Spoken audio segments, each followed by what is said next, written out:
우리 성가대 찬양처럼 언제나 우리 주님을 찬양하고 기쁨으로 하나님 앞에 영광을 올려드리시는 삶이 되고, 그리고 찬양이 여러분의 입술 가운데 늘 함께 하시기를 기도합니다. 저희 아들이 굉장히 좋아하는 TV 프로그램이 하나 있습니다. 정글의 법칙이에요.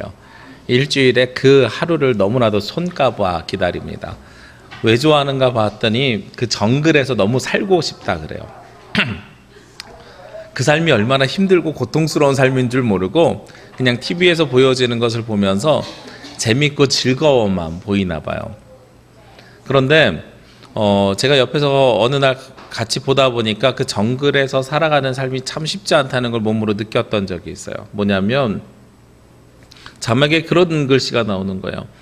깜깜한데 오늘 첫 끼니가 요만큼이네요. 뭐 이런 것들이 나와요. 하루 종일 음식을 구하기 위해서 다니고 하루 종일 집을 짓고, 그리고 깜깜해져서 겨우 먹는 것이 요만큼 먹는 것. 그것을 보면서 야, 나는 저 정글에 가면 배고파서 못 살겠다 이런 생각이 들었거든요. 그러면서 동시에 궁금해졌어요.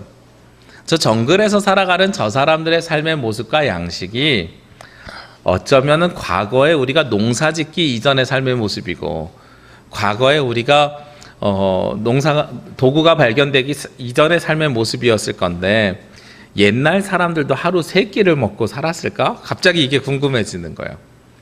우리는 당연하게 아침밥, 점심밥, 저녁밥을 먹고 살잖아요. 그런데 옛날에 농사 짓기 이전의 사람들은 하루 3끼를 먹고 살았을까? 자료를 찾아봤더니요. 그래서 그것이 궁금해서 자료를 찾아봤더니 예전처럼 수렵과 채집을 하던 시대에는 학자들이 상상하고 추측하기로는 하루에 한 끼를 먹지 않았을까. 아빠들이 나가서 사냥을 해가지고 오면 정글의법칙처럼 저녁에 온 식구들이 둘러앉아서 그것을 구워 먹으면서 혹은 나눠 먹으면서 한 끼 정도의 식사를 했다고 생각을 해요. 그리고 조금 더 지나서 사회가 농경사회로 변했어요. 농경사회로 변하면 그러면 3끼를 먹었을까? 그것도 아니라고 이야기를 해요. 농경사회로 변하면서 사람들이 언제 나가냐면 해 뜨면 일하러 나갑니다. 그리고 농사를 다 짓고 해가 질 때쯤 돼서 되돌아옵니다.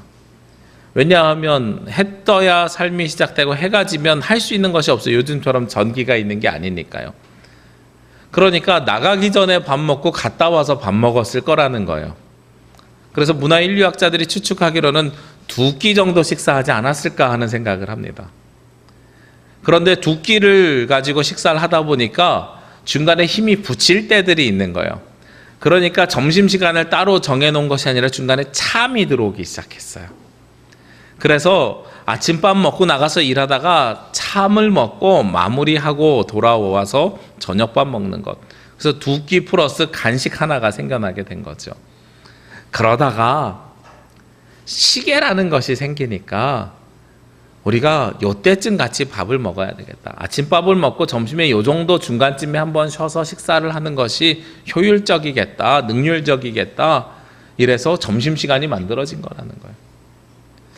어느 정도 좀 타당성이 있어 보이는 이야기 같아요. 그렇게 해서 하루 3끼를 요즘 먹는 것이 습관이 되지 않았을까. 이런 역사적인 자료, 문화인류학적인 자료에서 이렇게 차용해가지고 요즘 하는 다이어트 방법 중에 하나가 간헐적 단식이라는 거죠. 며칠에 한 끼씩 먹는 것, 그래도 괜찮다. 그 한 끼 먹을 땐 충분히 배가 부를 때까지 많이 먹어라. 이런 이야기들이 나오는 것이 바로 그런 원리에서 나오는 것입니다. 우리가 이렇게 시간이라는 것을 정하기 시작한 이유가 언제부터냐면 시계가 있을 때부터라는 거예요. 예전에는 밥을 먹을 때는요, 아침에 눈 뜨면 저녁에 집에 들어오면 혹은 배가 고프면 이게 우리의 기준이었는데, 이제는 12시면 식사를 해야 됩니다. 6시면 식사를 해야 됩니다. 이런 기준들이 정해지게 된 거죠. 오늘 예수님께서도 오셔서 말씀하시는 것이 마가복음 1장 15절에 보면 때가 찼고 하면서 시간을 이야기합니다. 영어로는 The time has come 이렇게 되어 있어요. 그러니까 그 시간이 다가왔다라고 이야기하는 거예요. 그러면 이 시간은 도대체 어떤 시간일까? 성경에서 사용하는 시간은 크게 2가지의 시간을 사용합니다. 첫 번째는 카이로스라는 단어를 사용하고 두 번째는 크로노스라는 단어를 사용합니다. 카이로스라는 단어를 사용할 때에는 우리가 보통 이야기하는 때가 되었다라는 걸 이야기하는 거예요. 너 이제 장성했으니 혼자 살 때가 되었다. 너 이제 나이가 찼으니 결혼할 때가 되었다. 너는 지금은 공부할 때이다. 이런 식으로 때를 이야기합니다. 그런데 크로노스는요, 너 몇 학년이니까 몇 월 며칠이 입학식이야. 이런 정해진 시각을 이야기하는 거예요. 그러니까 카이로스는 어떤 개념이냐면 배고플 때 밥 먹으면 되지요 할 때는 카이로스의 개념이고요. 12시에 나는 식사해야 됩니다. 12시 정각에 밥 차려주세요 하는 건 크로노스의 시간의 개념입니다. 그래서 누구에게나 정해져 있는 시간이 크로노스이면 우리가 누구에게나 상황에 따라서 다르게 있는 시간이 카이로스라는 거예요. 우리 지난주에 여름 성경학교와 여름 수련회를 했어요. 예를 들어서 그런 것들을 정해놓습니다. 간식을 언제 해줄까라는 걸 정해놔요. 그중에 여름에 보통 수박과 아이스크림을 주는데 언제 주는 것이 좋을까? 목사님들이 회의하다가 요때쯤 상황 봐서 줍시다. 이제는 그렇게 이야기를 해요. 그런데 예전에는 이때쯤 상황 봐서 줍시다라는 것이 사실은 통용되지 않았어요. 왜냐하면 여러 사람들이 일하다 보니까 시간이 일정해야 된다라고 생각을 해가지고 오전에 11시 정도 줍시다 이런 식으로 이야기를 했었거든요. 그런데 그 11시에 비가 오거나 뭐 여러 가지 상황이 발생해서 아이스크림을 먹으면 오히려 안 되는 상황들이 생길 때들이 있단 말이에요. 그런데 우리가 고지식하다고 생각한 사람은 그 시간에 꼭 그 일을 해야 됩니다고 하는 사람들이 있죠. 이건 시간이 어디에 매여 있어서 그러냐면 크로노스에 매여 있어서 그런 겁니다. 그런데 우리 지난 성경학교 때도 그랬는데 아이들이 오전에 공과가 10시 반에 끝나고선 학교 운동장으로 가서 프로그램을 시작했어요. 프로그램을 시작하고 막 뛰어다니면서 물총 싸움을 하는 거예요. 너무 재밌어 보였어요. 물총 싸움 하니까 시원하겠지라는 생각이 드는 순간에 와, 오늘 같은 땡볕에 물 맞아도 덥긴 덥다 이런 생각이 드는 거예요. 그때 이제 한 분이 어디로 가셨냐면 슈퍼로 가서 아이스크림을 이만큼 들고서 오셨어요. 아이스크림을 들고 오는 분을 바라보는 아이들의 모습은 구원자가 나타난 것과 동일한 표정으로 대하기 시작하더라고요. 자, 그것은 어떤 때냐면 크로노스의 때인 거예요. 그러니까 카이로스의 때인 거예요. 약속했던 시간이 아니라 지금 정도면 목이 타고 덥고 이런 상황 속에서 우리가 주면 좋겠다라는 거죠.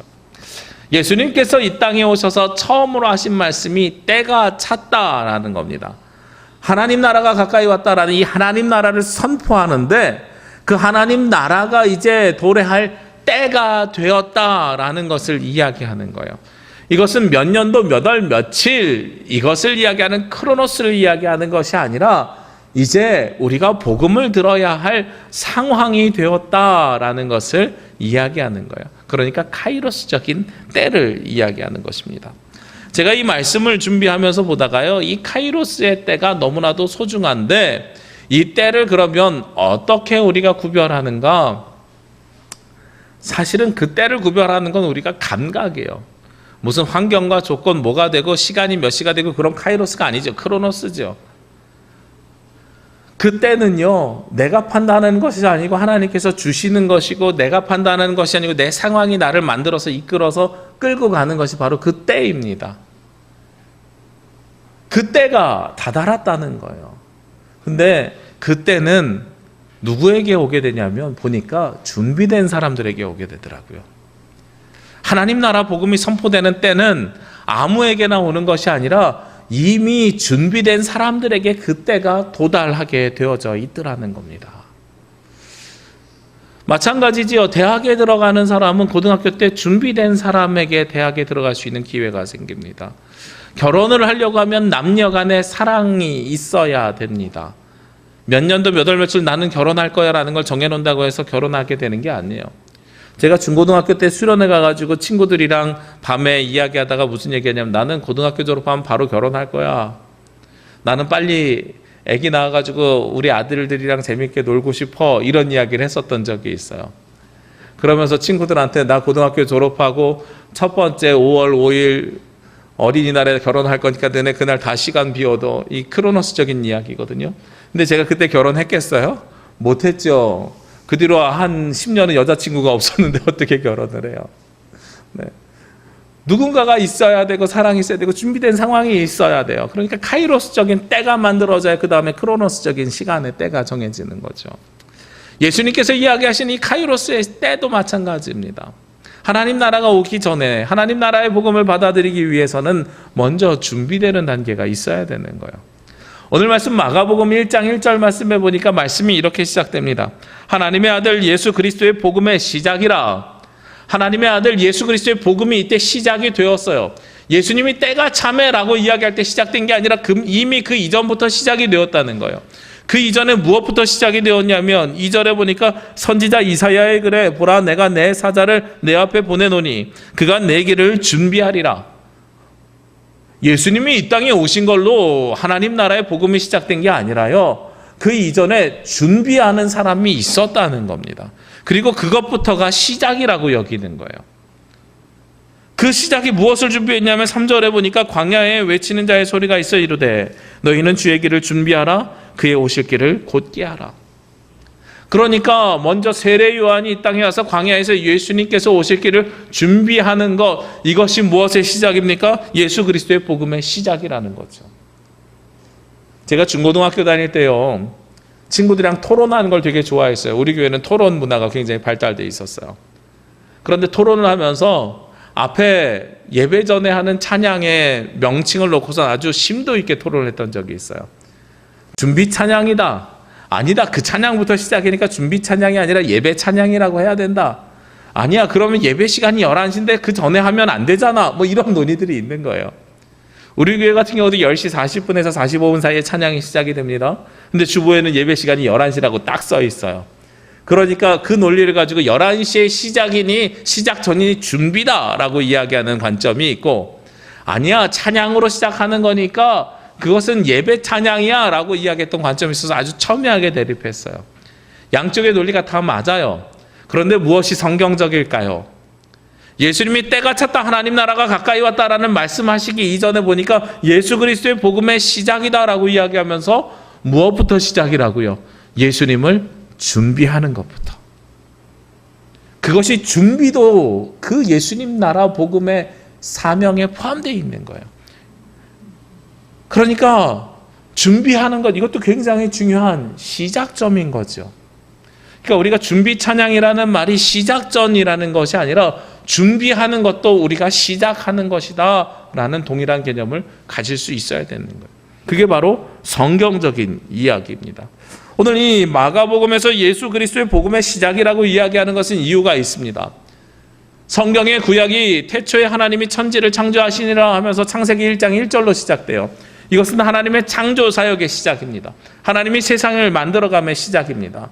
그리고 마가복음에서 시작하는 이 시작은 예수 그리스도의 복음 사역의 시작입니다. 우리를 구원하기 위한, 하나님이 이미 창조하셨던 그 창조물, 피조된 피조물들을 구원하기 위한 구원 사역의 시작이라는 거예요. 우리는 보통 그렇게 알고 있어요. 복음서 중에 가장 먼저 쓰여진 것이 마태복음이다. 왜냐하면 맨 앞에 있으니까. 그렇죠? 그런데 거의 99%의 신학자들은요, 마가복음이 먼저 쓰여졌다고 고백합니다. 여러 가지 이유에 있어서 마태복음이 앞에 열거된 것뿐이지 복음서는 마가복음이 먼저 시작되었다. 이렇게 이야기해요. 뭐 거기에 대한 신학적인 논쟁들은 뭐 오늘 나눠야 될 말씀이 아니니까 나중에 이야기를 드리겠습니다. 근데 어찌됐든 이 마가복음에서 예수 그리스도의 복음의 시작이라고 이야기하는 것은 복음서에 가장 먼저 되었다는 거예요. 그러니까 예수님의 복음 사역이 시작되었고 그 사역의 시작은 세례 요한이 광야에서 준비함을 통해 시작하였더라 하는 것을 우리가 알 수 있습니다. 지난 여름 성경학교 때요, 그리고 여름 수련회 때 올해 목사님들이 준비하면서 좀 포인트, 초점을 한쪽으로 조금 더 치우치자라는 이야기를 했어요. 무슨 이야기를 했냐면 아이들에게 어쨌든 말씀을 전하는 시간인데 말씀의 비중을 좀 올리자. 그래서 청소년부도요, 설교의 비중을 좀 더 올렸어요. 한꺼번에 와 오늘 이번엔 왜 이렇게 설교만 들어 이럴 정도는 아니고요. 작년보다 시간을 조금 더 배치했어요. 어린이들도 설교하는 시간과 그리고 성경 공부할 시간을 조금 더 배치했어요. 그리고 올해는 무엇을 해보자 그랬냐면 청소년은 2년 전부터 집회를 시작했는데 어린이는 올해 처음 우리 어린이도 한번 집회해 봅시다. 그래서 어린이들도 집회를 했어요. 제가 어린이 집회 육지에 있을 때 박여둔 목사님이나 꽃동산 교회나 좀 어린이만 한 2,000명, 3,000명 모인다는 어린이 교회가 있거든요. 그런데 가가지고 아이들과 한번 캠프를 진행하고 참관해보고 이랬던 경험이 있어서 어린이들도 집회가 된다, 해보자. 그러고선 집회를 한번 해봤어요.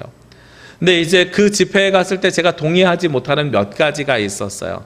어떤 거냐면 집회를 하면서 아이들에게 기도를 시키는데 어떤 목사님이라고 말씀을 드리지 않겠습니다. 어떤 목사님 한 분은요, 너희들 기도해야 돼, 방언해야 돼, 그러면서 목사님이 방언하는 방법 가르쳐 줄게 하면서 이상한 말을 자꾸 반복시키게 해요. 그래야 방언이 된다고. 그러면서 눈물을 흘리면서 방언하지 않으면 하나님이 만나주지 않았으니까 그러면 이 집회의 의미가 없다고 애들이 눈물을 흘리면서 방언을 할 때까지 계속 하는 거예요. 그러니까 나중에 한 아이가 찾아서 목사님, 제가 안 울어서 안 끝나는 건가요? 이러고서 저에게 물어보는 아이가 있었어요. 그만큼 그것을 짜내기 막 강조해가지고 이건 다시 오지 말아야 되겠다고 제가 왔던 적이 있어요. 또 한 군데는 가봤더니 어떻게 하냐면 부모님을 전도해야 돼 뭐 이런 이야기를 하는 것까지는 좋았는데 그 다음에 하는 것이 막 지옥에 대한 그림을 보여주고 막 뜨거운 불감아 보여주면서 너네 저기 가기 싫으면 빨리 하나님 앞에 회개 기도해야 돼, 눈물 흘리면서 기도하란 말이야. 뭐 협박하는 거야, 협박. 복음을 협박하는 게 너무 싫었어요. 그래서 이 두 가지는 철저하게 배제하고 집회를 하려니까 사실은 준비하면서 많이 힘들었어요. 근데요, 그게 제가 하는 게 아니더라고요. 끝나고선 목사님들, 사모님들, 선생님들 몇 분이랑 이렇게 간단하게 그 집회가 끝나고 소회를 나누고 피드백을, 평가회를 했는데 저는 몰랐어요. 앞에서 제가 진행을 해가지고. 그런데 아이들이 많지는 않았지만 그 중에 몇십 명의 아이들 중에 한 서너 명의 아이가 눈물이 터지고 울음이 터졌다는 거예요. 그런데 그 시점이 어디냐면 부모님을 위해서 기도해달라는 시점에서 터졌다는 거예요. 제가 그 이야기를 들으면서 어머, 나는 협박하지 않았는데. 제가 아이들에게 기도 제목을 어떻게 해줬냐면 너희들 기도 여기서 처음 하는 친구들도 있지? 기도 복잡하게 하지 말자. 하나님 우리 엄마를 사랑해 주세요. 예수님 우리 아빠를 사랑해 주세요. 예수님 우리 선생님을 사랑해 주세요. 이 세 가지만 우리 기도하고 할 수 있는 말이 없으면 그것만 얘기하면 돼. 예수님 우리 아빠를 사랑해 주세요. 예수님 우리 엄마를 사랑해 주세요. 예수님 우리 선생님을 사랑해 주세요. 그 기도만 하면 돼. 그랬더니 거기서 눈물이 터지는 아이가 있는 거예요. 저는 끝나고 가장 등치 큰 아이가 종달교회 83kg라고 막 이렇게 힘세다고 자랑한 초등학생이 83kg예요. 세상에. 근데 그 친구가 저한테 와가지고 제가 목사님한테는 안 되겠어요 라고 고백하고 갔어요. 근데 그 친구가 막 숨을 못 쉬고 있는 거예요. 너 왜 그래? 그랬더니 엄마 아빠가 생각나서요. 내 가슴이 가만히 있질 않아요. 이 얘기를 하는데 제가 너무 가슴이 벅차오르고. 그렇구나. 내가 하는 일이 아니라 이 일은 누가 하시는 거냐면 하나님께서 하시는 거예요. 그 때가 되면 하나님께서 하시는 것이고 그 하나님께서 그 일을 해가시고 인도하시고 이끌어 가심을 경험하고 또 체험했어요. 오히려 제가 더 은혜를 받은 시간이었어요. 그리고 나서 목사님, 사모님들이랑 피드백을 하면서 평가를 하는데요. 한 사모님이 그런 이야기를 하세요. 목사님 저도 이런 비슷한 간증이 있어요. 사모님 뭐예요? 그랬더니 제가 주일학교 때는 성경학교를 가본 적이 있는데 그 뒤로 중고등학교를 다니면서 교회를 다니지 않았어요. 그런데 같이 너무 친하게 다니던 5명이 있는데 그 친구가 계속해서 자기를 위해서 기도하고 교회를 다니자고 하는데 나머지 4명은 다 다니는데 본인만 끝까지 교회를 안 갔대요. 그런데 얼마 전에 한 10몇 년 만에 그 친구랑 통화됐는데 그 친구가 사모가 된 걸 알고 막 전화하면서 눈물을 펑펑 흘리더래요. 친구야, 내가 너를 위해서 어떻게 기도했는지 아니? 하나님께 제일 가까운 사람이 되었으면 좋겠어 라고 내가 몇 년을 기도했는데도 네가 교회를 안 나가더라. 내가 너무 속상했는데 알고 보니 이제 사모님이 돼서 정말 가장 가까운 곳에 가 있는구나. 너무 감사하다, 너무 감사하다. 그러면서 끊었다는 이야기를 하시는 거예요. 하나님께서 우리에게 복음을 주시길 원하는데요. 그 복음을 주시기 전에 누군가를 통해서 이미 예비하시더라고요. 예비하는 사람들이 있더란 말이에요. 나를 위해서 누군가가 기도하게 하시고 나를 위해서 누군가가 복음을 먼저 받게 하시고 나를 위해서 예수님을 먼저 알게 하는 사람이 분명히 있더란 말이에요. 오늘 성경에 보니까 세례 요한이 그런 사람이었어요. 세례 요한이 광야에서 예수님을 준비하고 예비하고 외치는 소리가 있으니까 예수님이 와서 때가 찼다, 하나님 나라가 가까이 왔다라고 이야기했을 때 그 때가 이미 차 있었던 거예요. 세례 요한이 그냥 그것만 한 게 아니에요.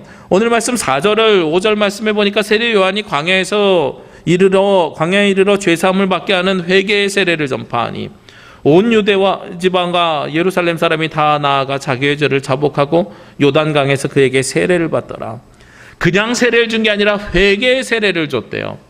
예수님이 오셔가지고 15절에 말씀하신 게 때가 찼다, 하나님의 나라가 가까이 왔다, 회개하고 복음을 믿어라, 회개하고 복음을 믿으라 그랬거든요. 그러니까 예수님의 말씀에 합당한 것을 미리 준비하는 사람이 있었어요. 그가 누구냐? 세례 요한인 거예요.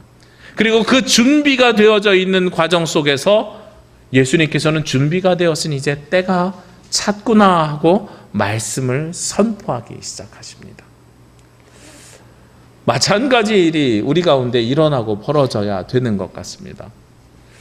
하나님 나라 복음이 이 땅에 선포되기를 원하고 우리 교회가 더욱더 하나님께 가까이 나아가기를 원하면 무엇이 있어야 되냐면 세례 요한과 같이 준비하는 사람, 그리고 하나님의 예수님의 말씀에 합당하게 미리 선포하고 복음의 씨앗을 뿌리는 사람이 있어야 되는 거예요. 이 대한민국이란 나라가 저는 참 놀라운 나라라고 생각해요. 우리 제주도도 마찬가지고요. 왜 놀라운 나라냐면 선교사들이 들어와서 보고 깜짝 놀랐대요. 선교사들이 복음을 전하러 들어왔더니 이미 복음을 알고 있었다라는 거예요. 어떻게 알고 있었을까? 역사적 자료들을 찾아보니까요, 마가복음과 요한복음이 쪽복음이라 그래서 성경이 전체가 아니라 이 두 개만 중국에서 한글로 번역돼서 우리나라로 조선시대에 들어왔어요. 조선시대 양반들 중에서요, 공부를 좋아하는 사람들이 이것이 서양 학문이구나 하고선 서학이란 이름으로 성경을 보기 시작했어요. 근데 성경을 보다 보니까 이것이 학문이 아니라 내가 믿어야 될 신앙의 대상인 거예요. 그래서 열망하고 있었어요. 세례를 받았으면 좋겠어. 나도 회개하고 이 복음을 믿었으면 좋겠어. 이러고 있는 과정 속에서 누가 들어왔어요? 선교사가 들어왔어요. 제주도 마찬가지지요. 우리 성례교회가 1908년에 제주의 첫 열매교회가 이기풍 선교사에 의해서 세워졌습니다. 그런데요, 이기풍 선교사가 들어와가지고 보니까 이미 저 한림 쪽에 예배하는 자들이 있었더라라고 이야기를 하는 거예요. 제가 제주 기독교사를 뒤져봤어요. 뒤져보니까 저 금성교회가 세워진 그곳에 한림 쪽에 어떤 한 사람이 몸이 너무 아파가지고 사람들이 너 이제 죽겠다라고 이야기했대요. 그래서 어차피 죽을 거 육지 가서 한 번이라도 더 고침을 받아보자 하고 배를 타고 육지로 갔어요. 서울에 갔더니 선교사가 운영하는 신식 병원이 있는 거예요. 그곳에서 수술을 받고 회복하면서 복음을 듣고 말씀을 들었어요. 그리고 고향 땅에 들어와서 복음을 전하고 몇 사람이 먼저 모여서 예배하기 시작했어요. 그러다가 1907년에 평양 대부흥 운동이 일어나면서 우리나라의 최초의 8명의 한국인 목사가 세워졌어요. 주기철, 길선주 목사님을 비롯해서 이기풍 목사님까지. 그리고 그 중에 한 분이 이기풍 목사님이 그 다음에 제주도로 파송해서 왔더니 내가 교회를 세우고 복음을 증거하려고 했더니 이미 복음을 받아서 있는 사람들이 있었더라 하고 이야기하고 있는 거예요. 하나님 나라의 복음의 시작은요, 이미 준비되어 있는 사람들로부터 시작이 됩니다. 그리고 그들로부터 시작이 되고 그들로부터 예비되어져 있고 그들로부터 복음의 씨앗이 뿌려져 있습니다. 그 가운데 예수님께서 말씀하십니다. 때가 찼다. 하나님의 나라가 가까이 왔다. 우리가 준비되지 않으면요, 그 복음을 받아들일 수가 없어요. 여러분들이 가족 가운데 믿지 않는 분들이 있어도 너무 속상해하지 않으셔도 저는 될 것 같아요. 왜냐하면 그때는 내가 판단하는 것이 아니라 하나님께서 판단하시는 거거든요. 하나님의 때가 찼다라고 이야기했을 때 그 복음을 들을 수 있는 준비만 되어져 있으면 돼요. 이곳에 여러분들을 보내신 이유가 그거예요. 세례 요한처럼 우리 집이 너무나도 척박하면 그 광야 같은 척박함 속에서 주님의 사람으로 내가 살아가고 있으면, 그리고 그들이 받아들이지 않더라도 이미 내가 복음을 전했으면 하나님의 때가 되었을 때에 예수님을 통해서 복음이 들어갈 수 있게 되는 거예요. 그때는 내가 정하는 게 아니지요. 크로노스가 아니니까요. 카이로스 하나님의 때가 되면, 그때가 임재하게 되면 복음이 증거되고 선포되게 되는 거예요. 그를 위해서 내가 해야 되는 일은 무엇입니까? 그것을 준비하는 거예요. 세례 요한처럼 예수님이 오실 그의 길을 예비하고 준비하는 것, 이것이 우리가 해야 되고, 그것을 우리가 준비해야 때가 찼을 때에 하나님 나라의 복음이 선포되고 증거되는 것입니다. 우리가 지난주에 하나님의 나라 말씀을 들었습니다. 하나님의 나라가 우리 가운데 저는 임재하길 원하고, 그 하나님의 나라가 우리 가운데 함께하길 원하고, 그 하나님의 나라가 지금부터 시작되어서 우리에게 영원히 주어지기를 원하는데요. 그 하나님의 나라가 우리 가운데만 있는 것이 아니라 우리가 사랑하는 모든 사람들에게 선포되고 증거돼야 되거든요. 그를 위해서는 하나님의 예수 그리스도의 복음이 시작되었잖아요. 여러분들을 통해서 이미 시작되었어요. 세례 요한처럼 준비하시고, 세례 요한처럼 광야에서 외치시고, 세례 요한처럼 예비하시길 원합니다. 그러면 예수님이 오셨을 그때에 하나님의 나라가 선포되고 증거됨을 통해서 우리 가운데 임재하고 이루어지게 될 줄로 믿습니다. 기도하겠습니다. 하나님께서 우리 가운데 함께 하시고, 우리 가운데 임재하시고, 우리 가운데 동행하시니 감사합니다. 하나님의 때가 이르렀을 때에 우리가 그 복음을 받고 믿고 고백할 수 있도록 예비하시고 준비하여 주옵소서. 예수 그리스도의 복음이 준비하는 자들로부터 시작되었음을 목격하였습니다.